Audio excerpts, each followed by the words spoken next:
K.T.E. ECW ECW ECW ECW. Hello, everyone, and welcome to the K.T.E.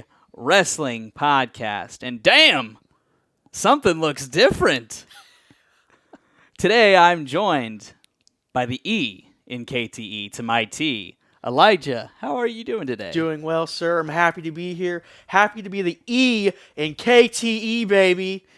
And speaking of E, ECW is what we're talking about today. If you'll notice here on our mantle, not only do we have this lovely cruiserweight belt. Oh, look at this beautiful thing. Connor and I Purple talked all. about championships, and this is one of my favorites. Absolutely. And I know it's one of yours. Personal favorite. He loves unique belts. We were just Yes. talking about how the TNA belt has the tag team is all red, but Yes, we're here to talk about ECW. And with this right here, ECW Rise and Fall was a DVD release in 2005 to be able to showcase ECW and all its faults, all its pleasures in the 90s. And it was so popular in DVD sales that it caused WWE to bring back ECW for one night only, a one-night stand in 2005. That's going to be what we're talking about a little bit today. But first, before we talk about ECW and all it has to offer, we need to talk about this man to my left right here. Elijah, why do you watch wrestling and what makes it so special to you? Tell everyone over there at home why. Well, I have started watching wrestling when I was 9 years old. So I've been about 2009, 2010.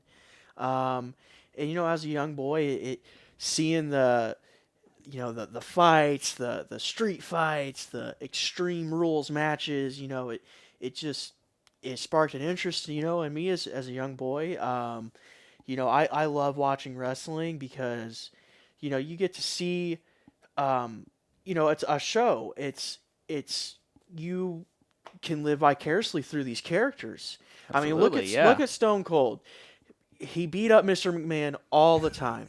Now, how many of you guys at home want to beat up your boss? Sometimes you just want to give him a good old stunner. That's, wrestling allows you to, kind of live through these characters, and, it's been a great, stress relief, distraction sometimes when we need it to be. Absolutely. I know we both have been through hard times, and we've clinged to wrestling to help us get through those times. Wrestling's been right there for me always.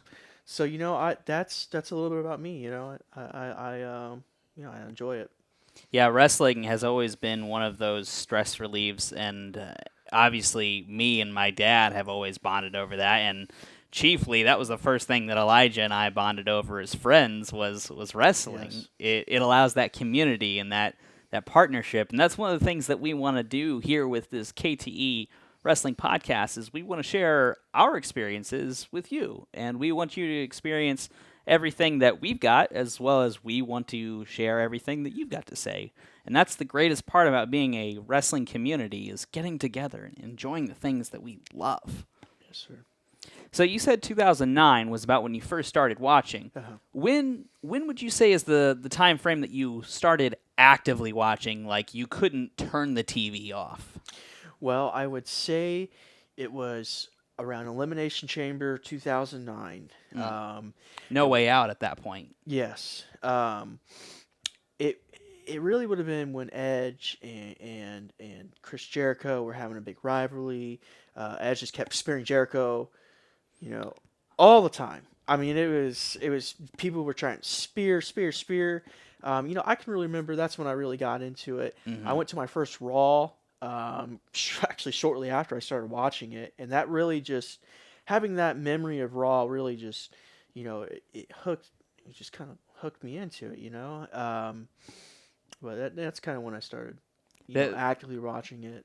That's kind of crazy because I was talking to Connor, and I'm younger than both of you guys, yet my first wrestling event was my first wrestling event was 2 years before Connor and 4 years before yours was, which is that's crazy to me. But that just shows you how invested my dad and I were at an early age.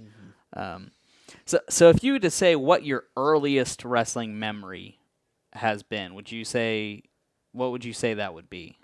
My earliest memory would would have to be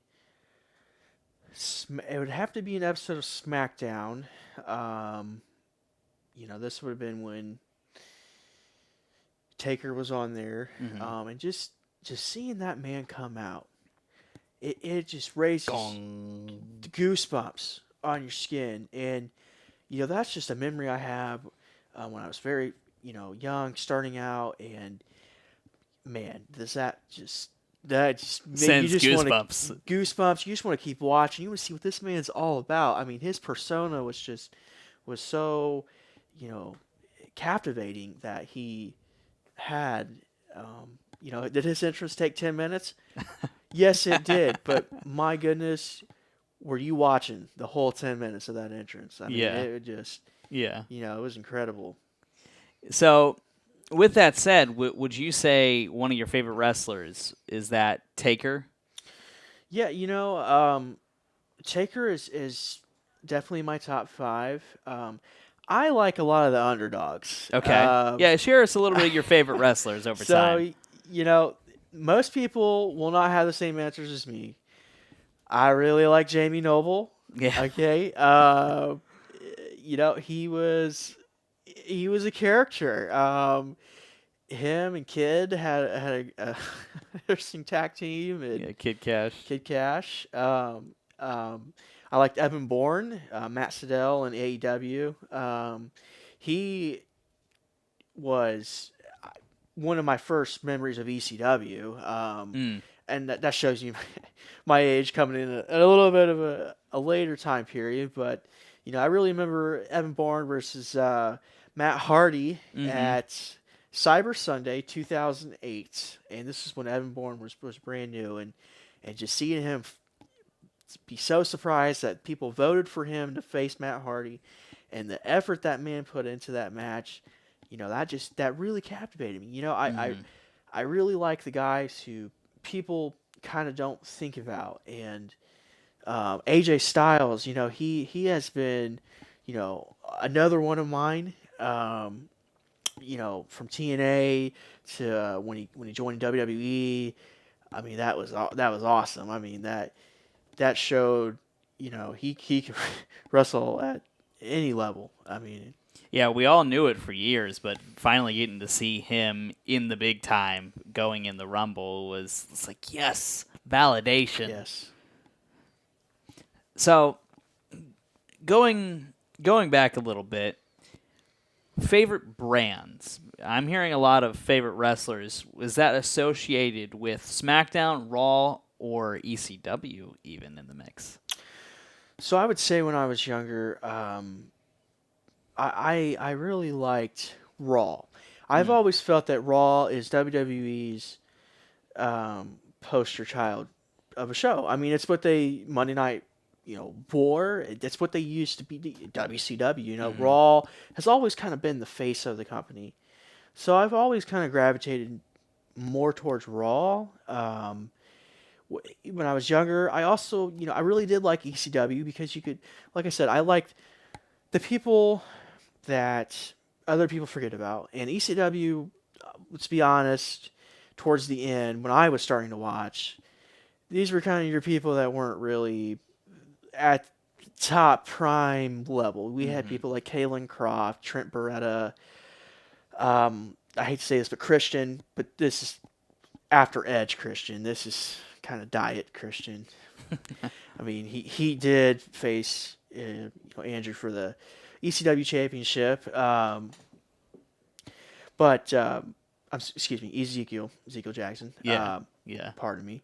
But I always did like ECW because like I said, it had other people, kind of different people in their show. It had the vibe of 2013 NXT of people who were on the rise in WWE Yeah.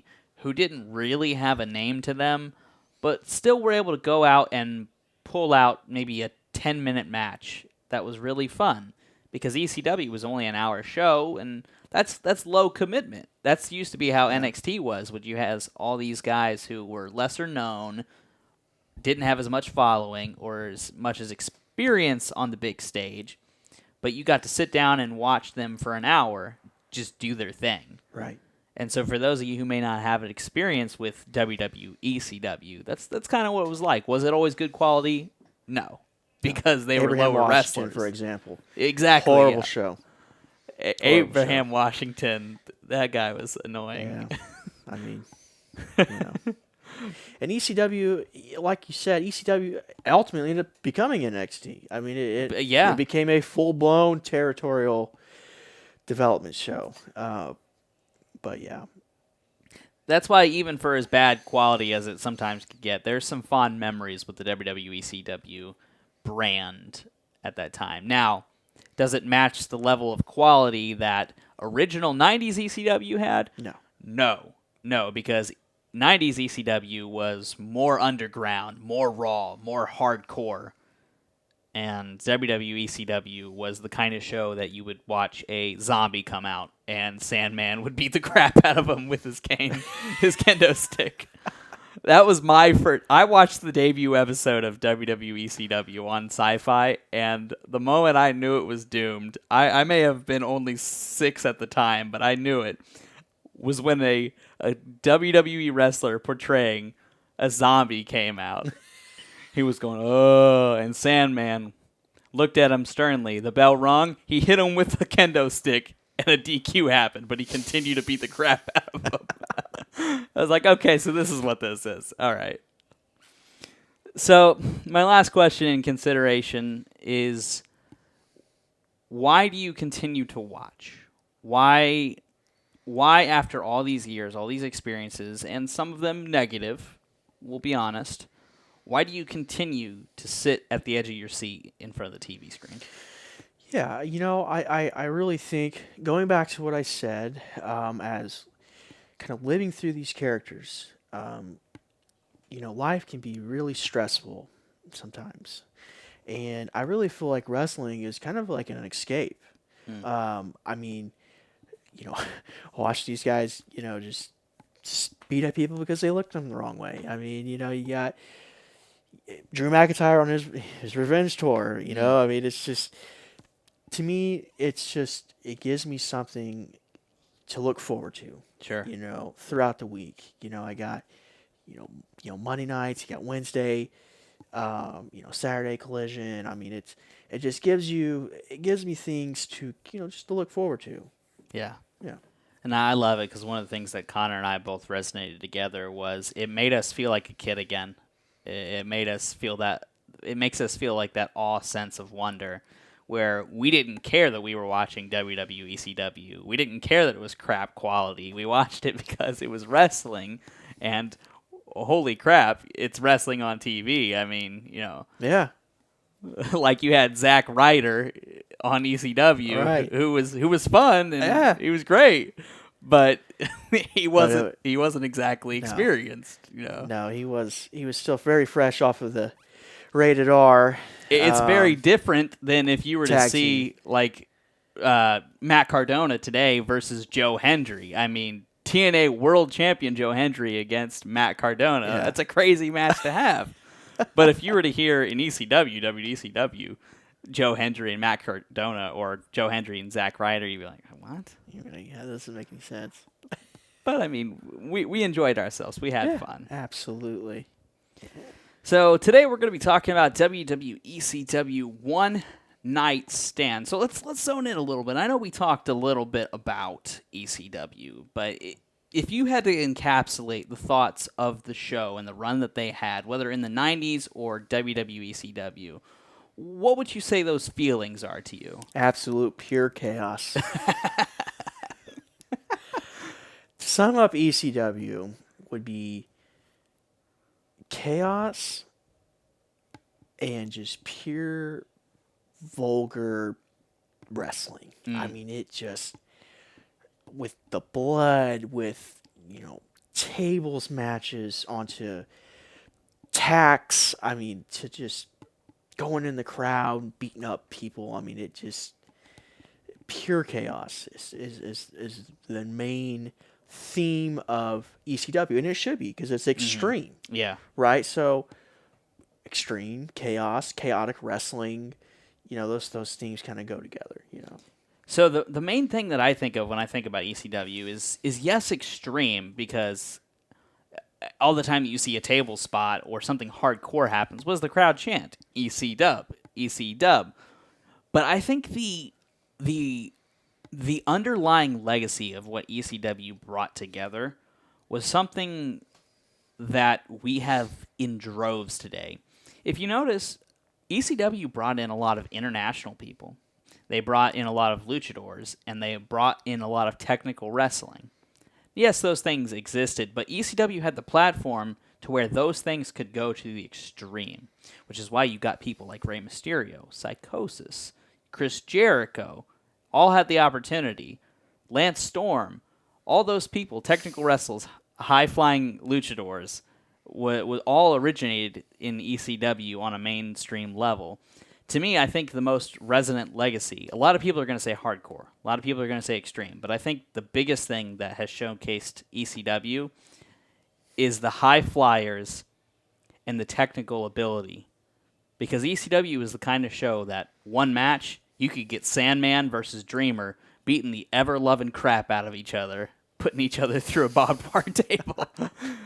But you could also get literally in the next match. In the next match, you could have got Super Crazy versus Rey Mysterio versus Psychosis in a triple threat tope suicida, turnbuckle moonsaults. And then literally the next match, you could have had Chris Jericho versus Lance Storm in a submission match. You could have had all three of those things on the same show, which it's crazy to think about now. But right. I think that's ECW's biggest legacy is the feeling of underground raw.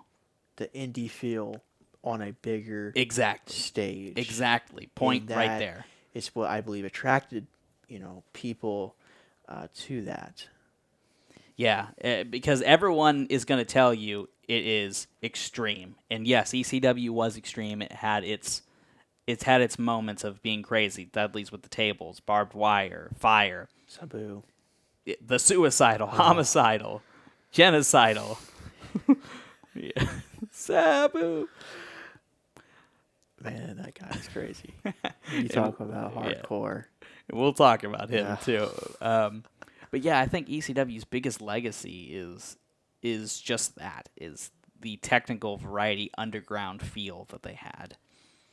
Couple of memories that I have about ECW. My first wrestling championship that my dad ever bought me was one of those felt belts. Do you know what I'm talking about? Oh, my. Yeah, it was the ECW World Heavyweight Championship felt edition with Velcro on it.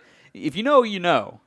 But Elijah knows. Yeah. It was pretty cool. That was the first belt I ever had in my collection. This one right here was the first belt I ever bought with my own money. But the ECW Championship was what my dad got me, the very first one. So the Walmart special. Yeah, that's okay. The $20 Target. Yeah, when you're 9 years old. That's all you can. It's excellent. It's all you can afford. Yeah. But that's one of my first memories. I also mentioned the Sandman versus Zombie was a crazy thing to open up to. But the show that we're gonna talk a little bit about tonight, One Night Stand 2005, I didn't remember that a whole lot. The biggest thing that I remember is watching it afterwards. Mm-hmm. The one that I experienced in live, and we'll get to that next week, is One Night Stand 2006. I vividly remember RVD versus John Cena. Oh, man. What a match. But the feel of One Night Stand 2005 is going to be a reunion show. And that's kind of what I want to talk a little bit about once we get into the show itself. Is it just feels like you're getting together with people you haven't seen in forever. Because at this point, it'd been about 4 years since ECW had shown up. Right. Imagine if NXT just all of a sudden didn't have an episode for 4 years.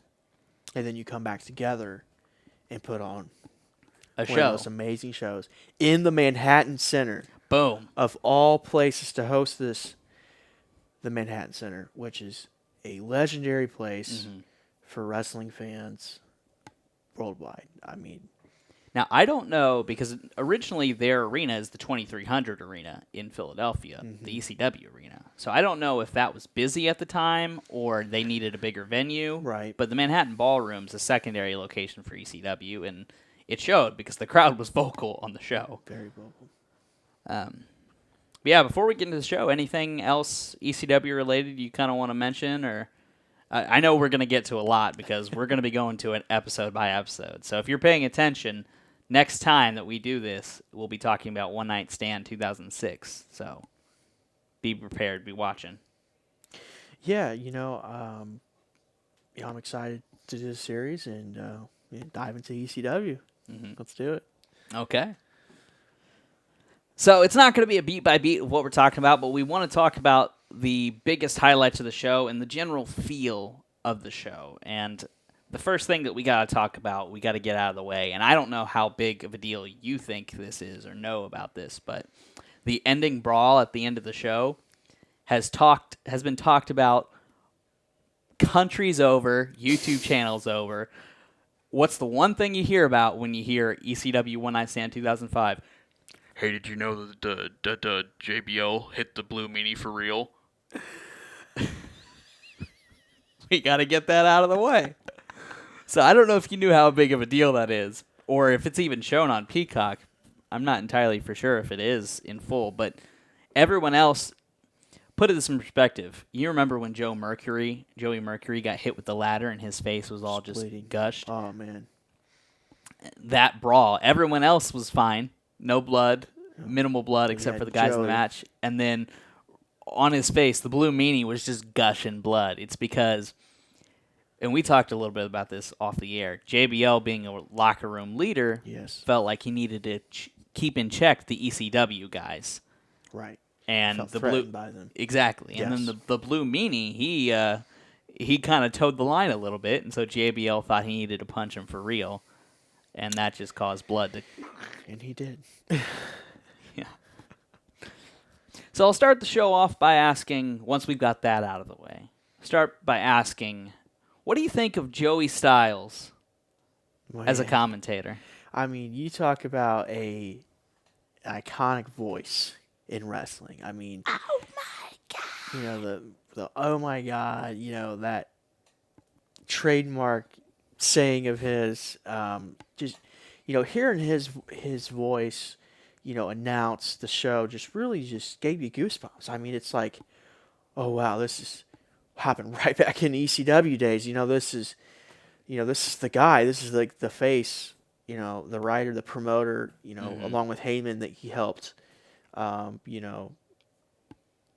Yeah, Connor and I, we spent over 12 minutes on our first podcast talking about commentators and ring announcers because they are such a huge part of your show, and sometimes you don't even realize it.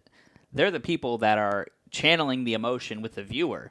They're looking down the lens of the camera and saying, this is how you should feel about this angle. They help portray what is going on. Mm-hmm. And Joey did an excellent job, I think, throughout the whole show. Not just the show, but in years past, right? too. Oh yeah, right. Yeah, and we saw how bad ECW could get because you had people like love him to death, but Todd Grisham and Josh Matthews. Oh man, Todd Grisham, ESPN's own Josh Matthews. Yes, yes, sir.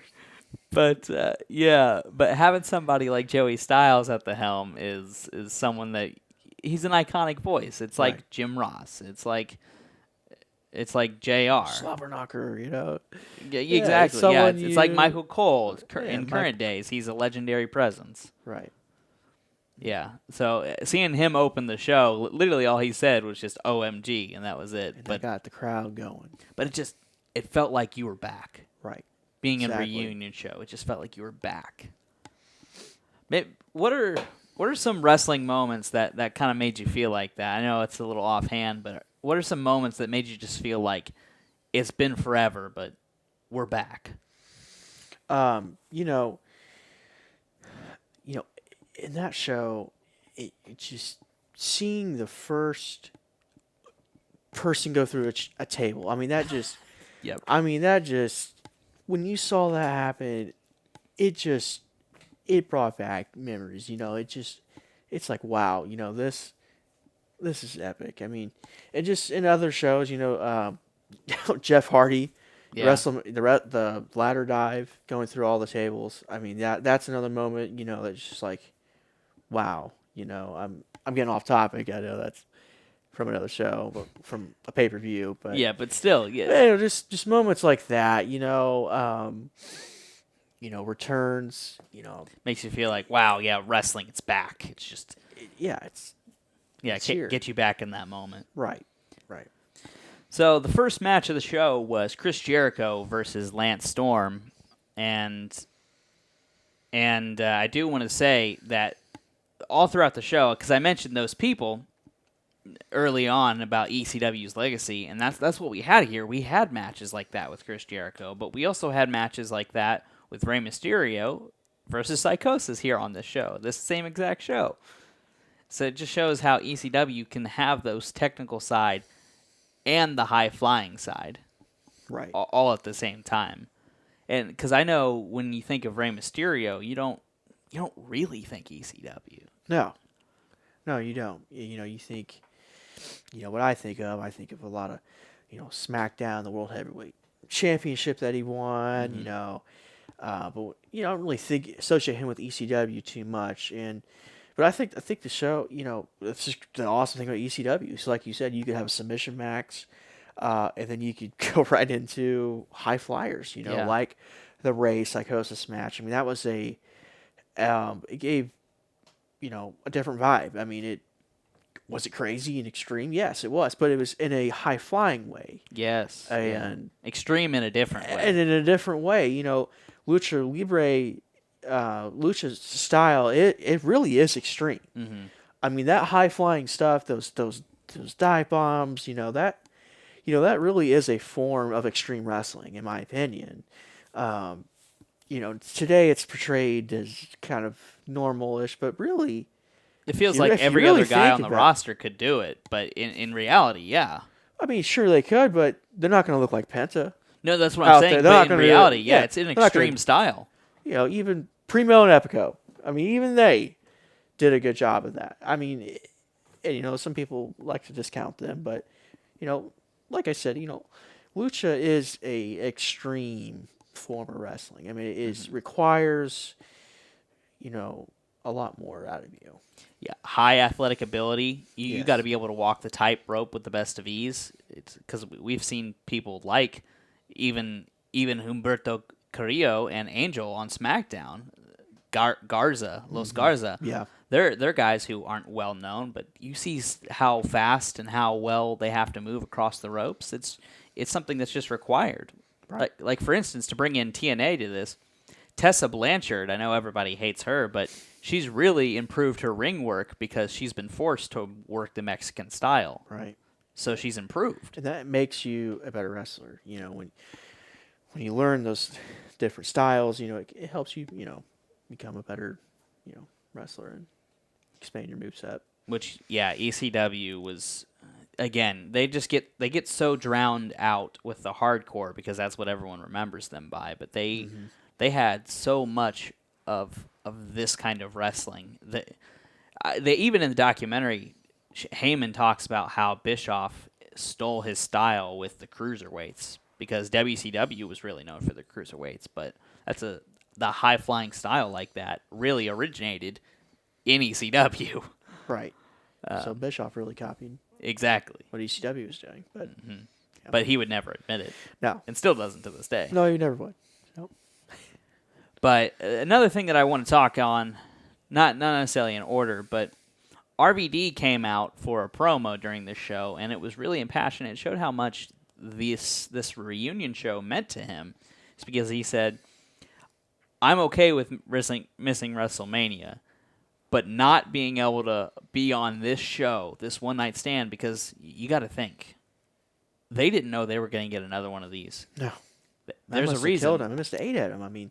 he is one of the biggest faces in ECW, Mhm. and him being, injured, I couldn't imagine, how he felt. But seeing him get out there Mhm. and, despite his injury, still put on a show. I mean, that was just awesome. Yeah, he goes there and says this right here sucks more than missing WrestleMania because I'm not out here with this ECW crowd because at this point in time, we thought that ECW wouldn't get another show. We thought that 2005 was it. It was just going to be a one-time reunion, Yeah. and we were done. But to see that expertly weaved into later on getting a match impromptu with Rhino and Sabu was really fun to see. Cause, Yes, what a match. I mean, classic ECW mhm. in that match. I mean, you had, Sabu just putting his body through absolute hell. And that is another thing with ECW. Mhm.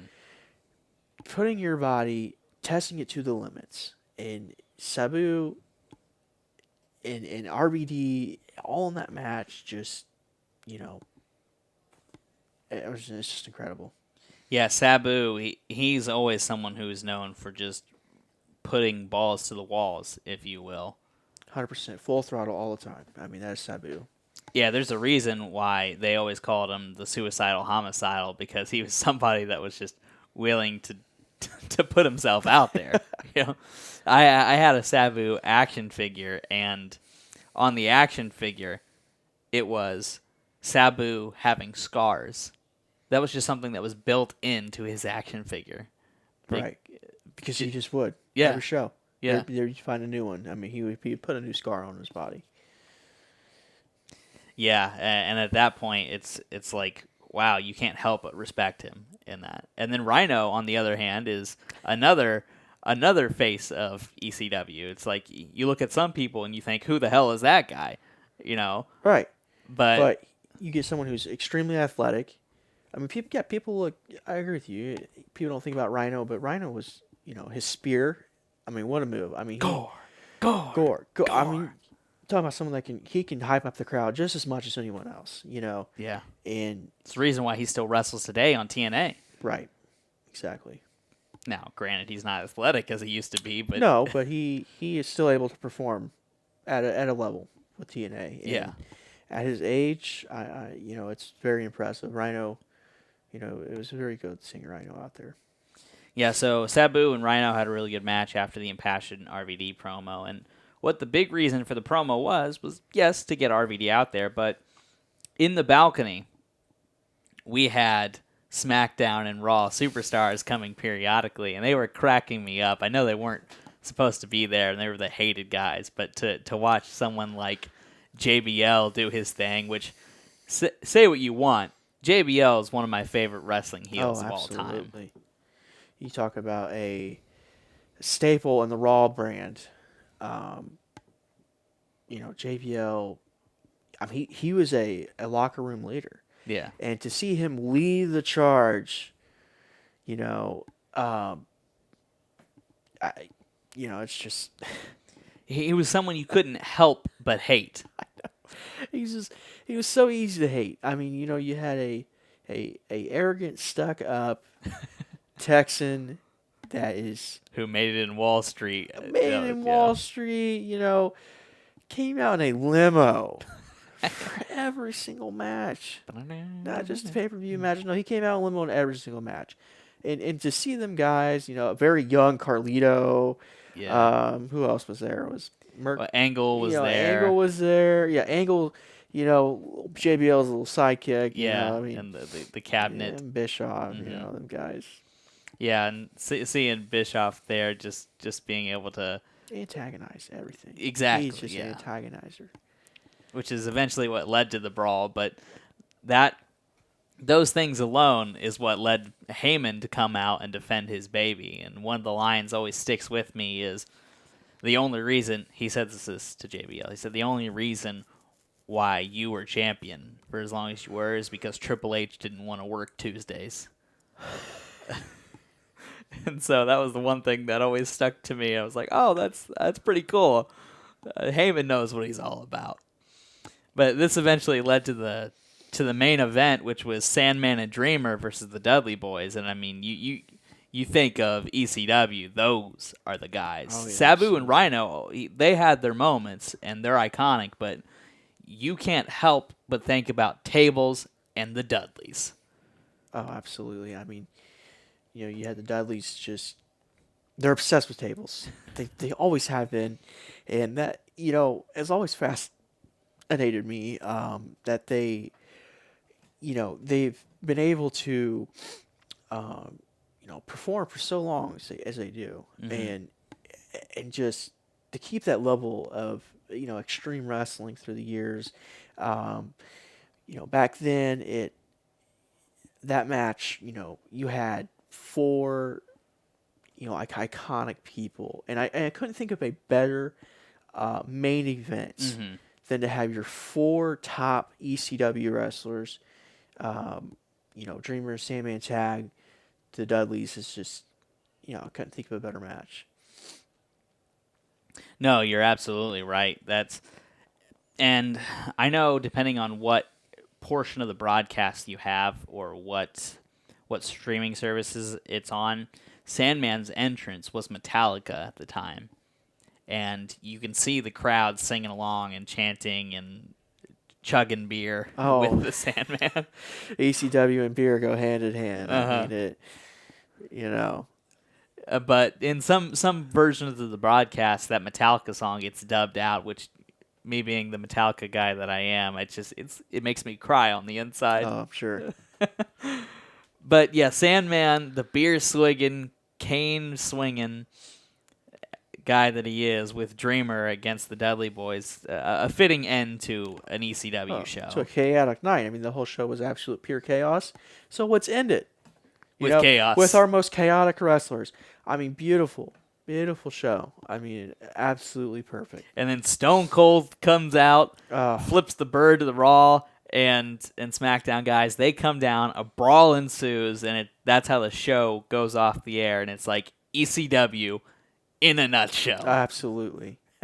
I mean, you had the past, the present, all of them in the show. I mean, in the future, because you had your Raw and SmackDown guys there, and just seeing that all collide at the end is just special, a special moment.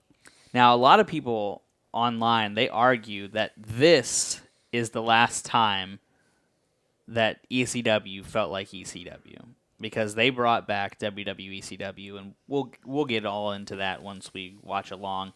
But that reunion show was all ECW people alone. Right. It was people who had origination in ECW, and it was a true reunion show. We get to One Night Stand 2006, not to spoil anything, but there were people who were on Raw and SmackDown at that point that were having a match on an ECW show. Right. It's like, okay, Kurt Angle and Randy Orton were never on an ECW programming prior to that very moment. Yeah, prior to that, no. Mm-hmm. So 2005 really was, Mike Awesome, Mm-hmm. well, I mean, like you said, The FBI. The FBI, people who, specific to ECW. Yes, I would say that was the last. Yeah, it really truly was a one night stand for that, because like you said, WWE ECW completely different, and we'll get into that later. But yeah, they had fragments of the original ECW in there, but when you start off your very first match with a DQ as the finish, ECW fans, true ECW fans, are going to be pissed off at you. And no matter what we may think and the joy that we still got out of what eventually became out of WWECW, true ECW fans were not appeased. They just weren't. And for one night, for one last stand, this night can show as a testament to what happens when you bring a whole bunch of fan favorite wrestlers together after the success of the documentary, put a show on, and leave everyone feeling like, I love everything that I just saw. And it felt like for one moment, if for one night, ECW was back, even if it never came back again. Right. So next week, we'll be talking about ECW One Night Stand 2006, and we'll be talking a little bit more about the show specifically. I know we went through the highlights here. It's because this was, for all intents and purposes, a reunion show. It was one last night for everyone to be able to get together and enjoy what ECW was. Put on a show. Mm-hmm. Put on a chaotic, hardcore show. Mm-hmm. That is to sum it up. Yeah, and so next week we'll start at One Night Stand, the unofficial beginning of WWECW. We did One Night Stand 2005 because you have to watch 2005 in order to get to 2006. Right. Absolutely. It's what inspired WWECW as a brand to go forward. So if you're watching along at home, 2006 One Night Stand will be next week, main event being RVD versus John Cena. After that, we'll be on to the WWECW show themselves, and we'll be watching 2 episodes at a time. So if you're watching along, we'd love to have your comments. Any comments that you want to put down, we'd love to see them. And before we get there, any sneak peeks or thoughts that you got going forward about what we've got to do on ECW? Yeah, guys. I mean, I would just say, like, comment, subscribe. If you have any specific questions, if maybe you guys want to ask, please ask. We're going to be, diving into it pretty good. I think. Any moment specifically that you're excited to get to talk to about? Oh man, I'm excited to go over Matt Hardy's championship reign. Some people may or not like him, but I'm excited. I'm excited to talk about that. Yeah, there's going to be a lot of moments that I'm super stoked to get to because, as it stands, it may not be a great show, but it's got some moments. I'm specifically excited to see the run where Tony Atlas comes in, and it's nothing but what a guy, Hall of Famer on ECW. But and that's the thing. I don't like the way they portray Tony Atlas on the show. Towards the end, I mean, he was almost like a laughingstock, which he literally was. That man is a Hall of Famer. That's a WWE Hall of Famer. Yeah, one of the very first African American tag team champions. Right, it was incredible. And all he ever was Mark Henry's laughingstock of a manager. I know. But I'm genuinely looking forward to talking about WWECW because there are some moments there to enjoy, but for the most part, it's gonna be full of ups and downs, just like the rise and fall of ECW, its original counterpart from the 90s. Well, I want to thank you all for tuning in today at night. Hopefully going forward, we'll be able to do some more crazy and innovative things for our nightly show here on KTE. But this is not going to be nearly as long ever as our typical podcast, simply because ECW is a shorter show. And it's something that's already, what has been said is going to be said about ECW. Right. We're just here to provide a new perspective through our experiences and enjoy the memories of the past, which is something that I know Elijah and I always talk about. Well, it wasn't like that. It wasn't like this. Yes. So who knows? Maybe we might even go over some old pay-per-views or some old TNA shows. Yes, I would like that, yes. We're going to be talking about everything in the past, and I'm going to try, this is the first time he's hearing it, but I'm going to try to get Elijah to get a Remember When segment. Oh, yes. You get this guy down. I like to call myself a historian of the WWE in a sense. Mm-hmm. I like to remember random wrestlers that people forgot about. Renee Dupree, to name one, Yoshitatsu, another ECW wrestler. I like to talk about people that you probably forgot about. Alrighty, well, stay tuned on KTE. Next week, our Rumble predictions show, and if you're sticking around, you might be able to see all three of us in at the same time. So look forward to that next week. It's going to be all about Rumbles, predictions, spoilers, rumors, and our thoughts entirely. And coming up next for our KTE Extreme podcast is ECW One Night Stand 2006. So if you've got any special memories or thoughts about that, let us know in the comments. Until then, this has been the KTECW Wrestling Podcast.